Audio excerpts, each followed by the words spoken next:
అన్న హాయ్ అన్న. హాయ్. అన్న పవన్ కళ్యాణ్ గారు రీసెంట్ గా ఎన్టీఆర్ ట్రస్ట్ కి 50 లక్షలు విరాళం ఇస్తానని చెప్పారు. దీని మీద మీ ఒపీనియన్ ఏంటి? ఆయనకి అలవాటే కదా, దానం చేయడం అలవాటు. ఇస్తా అంటే ఇస్తారు కంపల్సరీగా.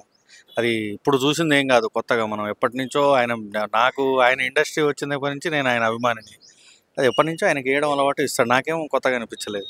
పవన్ కళ్యాణ్ గారి పరిపాలన ఎలా ఉన్నదన్న ప్రస్తుతానికి ఇప్పుడు జరిగిన 10 నెలల పరిపాలనలో? 100% ముక్కుసూటి మనిషి. ఇక్కడ ఏది ఉంటే ఆ నోట్లోంచి అదే బయటకు వస్తుంది.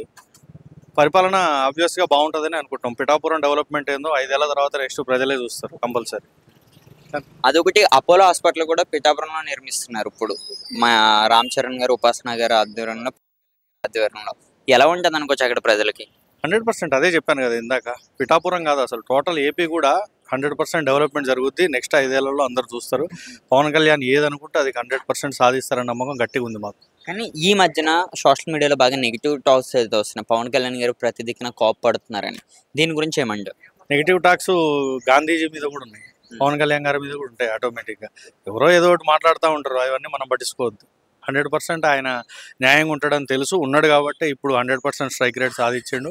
ఇప్పుడు 100% స్ట్రైక్ రేట్ సాధించిన ఓన్లీ పొలిటీషియన్ ఇన్ ఇండియా. ముందు జనాలు చూస్తారు. ఆయన ముఖ్యమంత్రి అయ్యేది కూడా మేము చూస్తాం, అందరు జనాలు కూడా చూస్తారు. రానున్న రోజుల్లో నిజంగానే ఆయన సీఎం హోదాకి వెళ్ళే అవకాశం ఉందా ఏపీలో? 100% అది.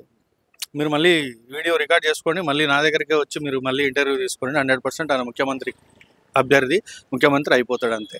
ఏం లేదు, అసెంబ్లీ గేట్ కూడా దాకనేమన్నారు. 100% స్ట్రైక్ రేటు. ఢిల్లీలో, తమిళనాడులో అక్కడ ఇక్కడ ప్రచారానికి వెళ్తున్నాడు. ఇప్పుడు ఏదో అనుకునే వాళ్ళు 100 అనుకుంటారు, అవన్నీ మేము పట్టించుకోము. పవన్ కళ్యాణ్ ఫ్యాన్స్ అసలు పట్టించుకోరు.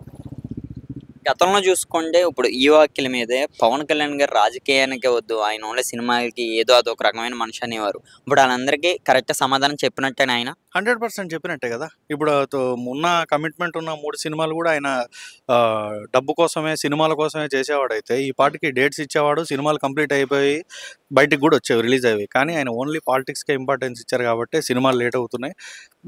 మేము కూడా మొన్నటిదాకా సినిమాలు ఏదో ఇంపార్టెంట్ అనుకునే వాళ్ళం కాదు. ఆయన వల్ల మాకు కూడా కొంచెం రాజకీయంగా కూడా మాకు నాలెడ్జ్ రావడము, రాజకీయమే సినిమాల కన్నా ఇంపార్టెంట్ అనేది మాకు ఇదైపోయింది. మాకు ఆంధ్రప్రదేశ్ భవిష్యత్తు మారుతుంది పవన్ కళ్యాణ్ గారి వల్ల అని చాలా మంది అంటుంటారు. అది ఎంతవరకు నిజం అనుకోవచ్చు? నిజం, అది చూస్తారు కదా, మారుతుంది 100%. ఇప్పుడు 1 సంవత్సరం కూడా కాలేదు, అటు ఇటు టైం ఇవ్వాలి మనం కూడా. మారిపోతుంది. ఆ మార్పు అందరు చూస్తారు. మళ్ళీ పవన్ కళ్యాణ్ గారిని ముఖ్యమంత్రిగా చేయాలని ఆంధ్రప్రదేశ్ ప్రజలు ఆల్రెడీ కోరుకుంటున్నారు, జరుగుతుంది. జగన్మోహన్ రెడ్డి గారు 2.0 అని మొన్న రీసెంట్ గా ఒక ప్రెస్ మీట్ పెట్టి అనౌన్స్ అయితే చేశారు. జగన్ 2.0 అయితే మామూలుగా ఉండదు, వేరే లెవెల్ అంటున్నారు. దీని గురించి ఏమంటారు? 2.0 అంటే వస్తే 2.0 వస్తారా రారా అనేది ఫ్యూచర్ డిసైడ్ చేస్తుంది. మనం ఇప్పుడు ఏం మాట్లాడలేము దాని గురించి. వీళ్ళ పరిపాలన ఇంకో 4 ఏళ్ళు ప్రజలు చూసిన తర్వాత 2.0నా 3.0 అనేది ప్రజలు నిర్ణయిస్తారు. ఈ 10 నెలల్లోని ఏపీలో చాలా మట్టుకు రోడ్స్ అయితే పడ్డాయి. కరెంట్ లేని ఊర్లకు కూడా కరెంట్ అయితే అందించారు. దీని గురించి ఏమంటారు? అదే మొత్తం గ్రామ పంచాయతీరాజ్ శాఖ మంత్రి వచ్చారు కదా కొత్తగా, అన్ని రోడ్లు వస్తాయి, పిఠాపురం అభివృద్ధి జరుగుద్ది, ఆంధ్రప్రదేశ్ మొత్తం అభివృద్ధి జరుగుద్ది. ముక్కుసూటి మనిషి, ఆ పార్టీ వాళ్ళ ఈ పార్టీ వాళ్ళ అని కాదు, ఇక్కడ ఏదనిపిస్తే అది చెప్తారు పవన్ కళ్యాణ్ గారు. 100% జరుగుతుంది అక్కడ.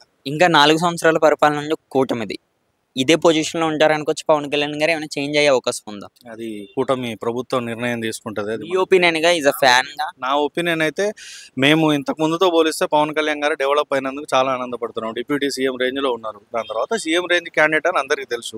ఆ తర్వాత కాలం నిర్ణయిస్తుంది అది.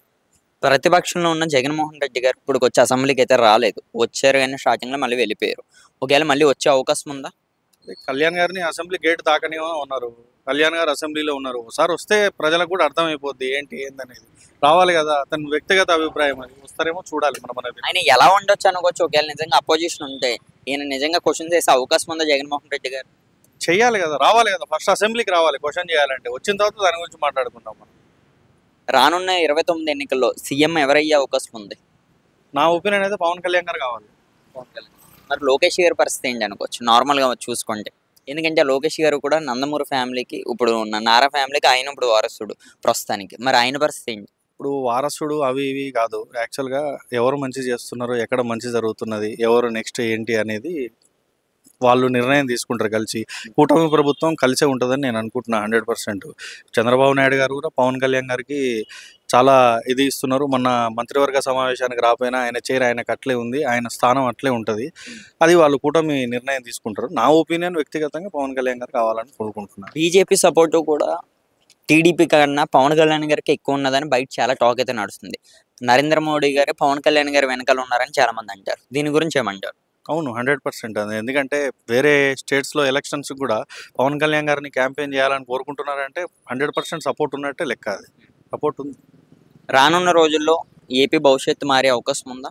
200% మారుతుంది. పవన్ కళ్యాణ్ గారి సినిమాలు ఇప్పుడు ఓజీ అలాగే అరహర వీరమల్లు వస్తున్నాయి. ఈ 2 మూవీస్ ఎలా ఉండొచ్చు అనుకోవచ్చు? ఓజీ అసలు అందరం ఎదురు చూస్తున్నాం 100%. హరిహర వీరమల్లు రేపు మార్చ్ 28కి రిలీజ్ ఉంది. అది పోస్ట్ పోన్ అవ్వద్దని కోరుకుంటున్నాను. ఎందుకంటే మాకున్నవే 2-3 సినిమాలు. ఆ సినిమాలు అయిపోతే తీస్తారో లేదో కూడా మాకు నమ్మకం లేదు. మాకు తీయకపోయినా మాకు నష్టం లేదు. ఆయన రాజకీయంగా ఇదిలో ఉన్నాడు, టాప్లో. ఇప్పుడు మాకు అది చాలు. ప్రజారాజ్యం జనసేన కలిసిపోయినని రీసెంట్గా ఒక సినిమా మీట్లో చిరంజీవి గారు చెప్పడం అయితే జరుగుతుంది. దీని మీద మెగా ఫ్యాన్స్ ఎవరైతే ఉన్నారో పవన్ కళ్యాణ్ గారి ఫ్యాన్స్ చాలా ఆనందపడ్డారా? ఆనందపడ్డారంటే గతం గతహ అయిపోయింది. మరి ఆయన రీసెంట్ గానే కదా అన్న ఎత్తారు. అప్పుడున్న ప్రజారాజ్యమే ఇప్పుడు జనసేనగా మారింది అంటున్నారు. దీన్ని మీరు యాక్సెప్ట్ చేస్తున్నారా? అదే అన్నయ్య సాధించలేని తమ్ముడు సాధించిండనే మేము యాక్సెప్ట్ చేస్తున్నాం. ఇంకొకటి, అన్నకు చాలా వాల్యూ ఇచ్చి పవన్ కళ్యాణ్ గారు విజయాన్ని చిరంజీవి గారి కాళ్ళ దగ్గర పెట్టినట్టు మనం వీడియో కూడా చూసినాం, మెగా సెలబ్రేషన్స్ వీడియో. అంతే. రానున్న రోజుల్లో పవన్ కళ్యాణ్ గారు అలాగే అఖిరానందన్ గారు కూడా రీసెంట్గా ఒక పిక్ అయితే బాగా వైరల్ అవుతుంది. దీని మీద మెగా ఫ్యాన్స్ అందరూ పండగ చేసుకుంటున్నారు. దీని గురించి ఏమంటారు?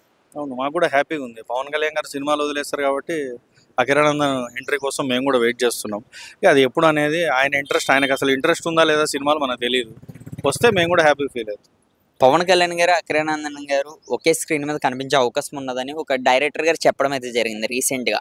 ఒకవేళ ఇదే నిజమవుతే ఎలా ఉండొచ్చు? అది ఓజీలో అని మేము కూడా విన్నాం. ఓజీలో ఉన్నారని. మామూలుగా ఉండదు, ఫైర్ స్క్రీన్. కాల్ చేస్తారా? కాల్స్తారా? కలవడం అవన్నీ ఏం చేయలేండి, సినిమా చూస్తాం. మామూలుగా ఫైర్ అనేది వస్తుంది మనకు. మామూలుగా ఇద్దరిని కలిపి ఒకటే స్క్రీన్ మీద చూస్తే, కట్అవుట్ చూసారు కదా అఖిరానందన్ ఎట్లున్నాడో, అట్లా ఇద్దరిని చూస్తే మాకు హ్యాపీ. థ్యాంక్ యూ అన్న. Thank you.